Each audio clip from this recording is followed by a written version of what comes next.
Hey guys, welcome to day 2 calorie deficit diet. ఇప్పుడు నేను రోజు 4:30కి లేస్తాను అండ్ 5:00కల్లా రెడీ అయ్యి 5:30 కల్లా పార్ట్ టైం బేబీ సిట్టింగ్ చేస్తాను అనమాట 3-4 అవర్స్. అండ్ బ్రేక్ఫాస్ట్ వచ్చేసరికి Greek yoghurt with some nuts and చూడండి పిల్లలతో కలిపి తిన్నాను. అండ్ తర్వాత ఇంటికి మళ్ళీ సైకిల్ తొక్కుకుంటూ వచ్చేసాను అనమాట. మధ్య దారిలో ఒక క్యాపుచినో తాగాను వితౌట్ షుగర్ అండ్ ఆల్సో కొన్ని ఫ్రూట్స్ తీసుకున్నాను.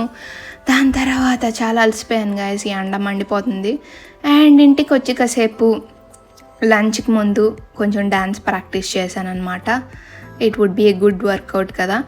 అండ్ తర్వాత ఇంకా లంచ్కి నిన్న చేసిన ఆ వెజిటేబుల్ బ్రాత్, వెజిటేబుల్స్ అన్నీ వెజిటేబుల్స్ ఎగ్స్ అన్నీ చికెన్ అన్నీ కలిపిన సూప్ లాగా అండ్ ఆల్సో సాలెడ్ తిన్నాను. అండ్ స్నాక్ వచ్చేసరికి ఒక ప్రోబయోటిక్ అండ్ మెలాన్ డిన్నర్ అనమాట. That's all guys, weight update రేపు చేస్తాను. బాయ్.